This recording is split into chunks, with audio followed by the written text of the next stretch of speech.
qui a commencé à comprendre qu'il n'était pas un bandit. C'est à lui qu'il a demandé d'appeler sa grande sœur. Il a envoyé, appelle-moi s'il te plaît.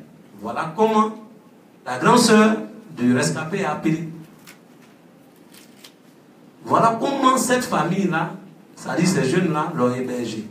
Et selon ses dires, vers les 19h, ces jeunes-là ont pris le rescapé pour dire, bon, allons-y, tu vas voir où ils ont tué tes camarades. Ils lui ont donné des habits pour porter.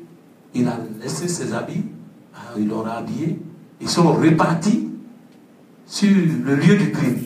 Ils ont dit, fais-ci comme il y a rien. Ils lui ont fait porter une casquette et tout ça. Ils sont partis avec lui. Arrivés sur les lieux, ils étaient assis sur un banc. Mais les badauds étaient toujours là. Et ça disait, mais CB, tu es trop fort. CB est fort. Vous voyez? Non, CB quoi? Non, CB aujourd'hui là, il a montré qu'il était vraiment un CB.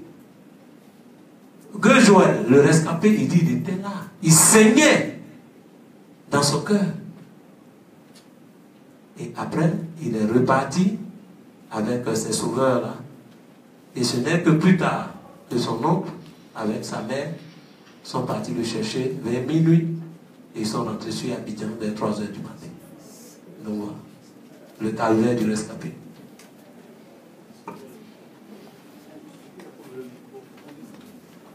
Je suis Raphaël Tano, journaliste au quotidien Nord-Sud. On sait que ce genre de bavure arrive fréquemment en Côte d'Ivoire. Est-ce que vous avez porté plainte ou bien est-ce que vous comptez le faire? Oui, nous sommes dessus. Nécessairement, les familles des défunts doivent porter plainte. Et nous aussi, en tant qu'entreprise, nous devons aussi porter plainte.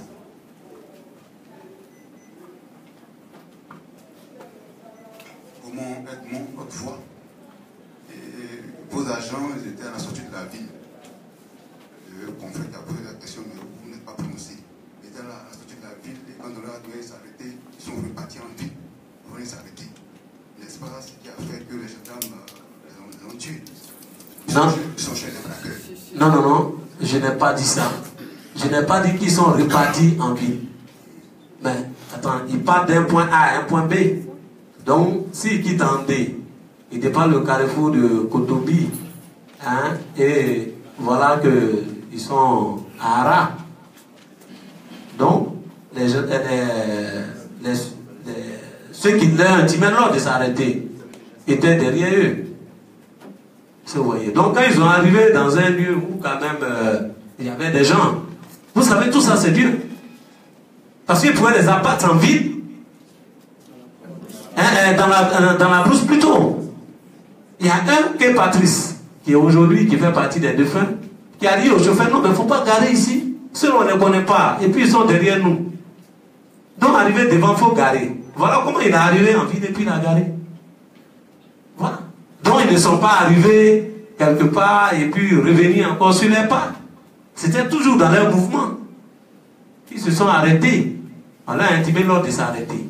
Ils se sont arrêtés. On leur a dit de descendre. Ils sont descendus, les mains nues, avec leur badge, avec leur tenue. On leur a dit de se coucher sur le ventre. Ils se sont couchés sur le ventre.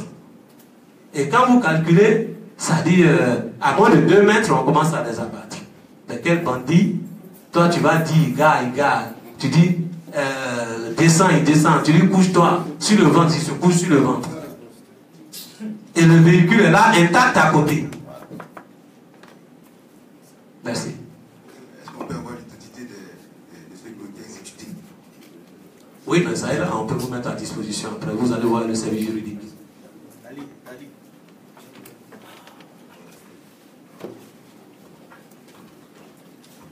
Bonjour messieurs, encore mes condoléances.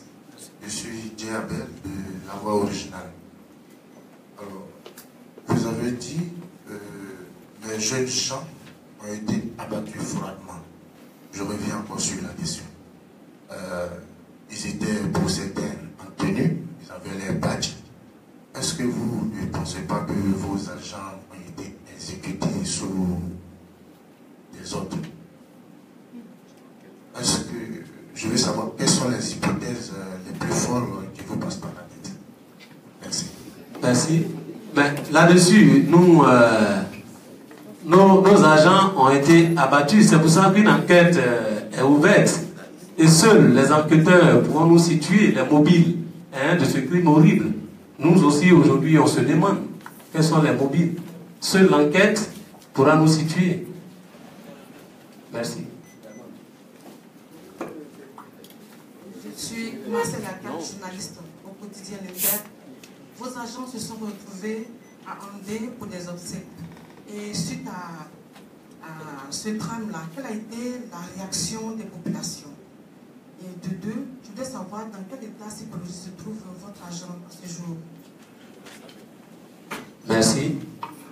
C'est ce que je vous ai dit. La réaction de la population était à deux niveaux. Le premier niveau, dès que l'impair s'est produit, ils ont commencé à acclamer celui qui était en civil, qui était là, mais on connaît qui est CB dans la ville, qui est commissaire. Donc ils ont commencé à acclamer, puisque il paraît que dans la région d'Ara, les bandits sont toujours récurrents. Et il y a des braquages récurrents dans la zone. Donc, de prime abord, ils ont été applaudis. Mais lorsque, après, les langues ont commencé à se délier, c'est là qu'ils vont se rendre à l'évidence que c'était vraiment un crime gratuit. Et que ceux-là, ils ont été confondus peut-être à les bandits qui recherchaient. À ce niveau-là, déjà, c'était un sentiment de révolte, parce que ce sont des vies humaines. Et ceux qui étaient là, ça peut leur arriver aussi un jour, que de manière imprudente, qu'on les abat en les confondant à des bandits. Donc, le deuxième niveau de leur sentiment, que c'était un sentiment de révolte qui les animait dès lors qu'ils ont appris que ces jeunes gens qui ont été arrachés à la vie n'étaient pas des bandits, mais des honnêtes citoyens qui sont allés dans le cadre de leur travail.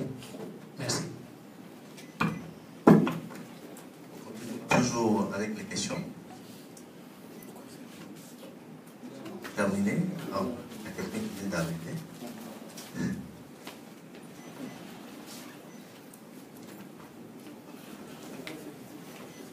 Bonjour, je suis Dominique Fadegnon, de Soir Info.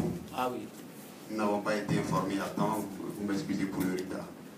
Seulement, je voudrais savoir combien d'années vos agents qui ont été abattus ont passé dans l'entreprise.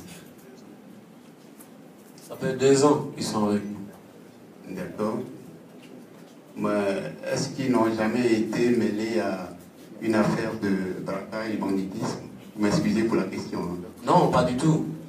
Et ce n'était pas à leur première mission. Depuis 2 ans qu'ils sont avec nous, ils ont été toujours envoyés en mission. Donc, jamais ils n'ont été mêlés à ce genre de situation, même au sein de l'entreprise. Ils n'ont jamais été mêlés à une situation quelconque s'assimilant au banditisme ou à l'escroquerie ou bien, je ne sais, au vol et puis tout autre acte quand même indéniable, quoi. Non, ils n'ont jamais été mêlés à ce genre de situation. Merci.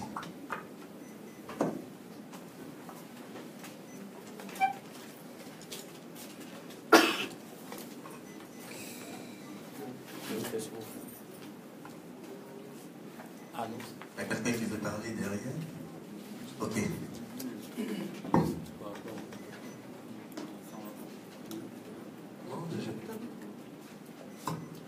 Merci.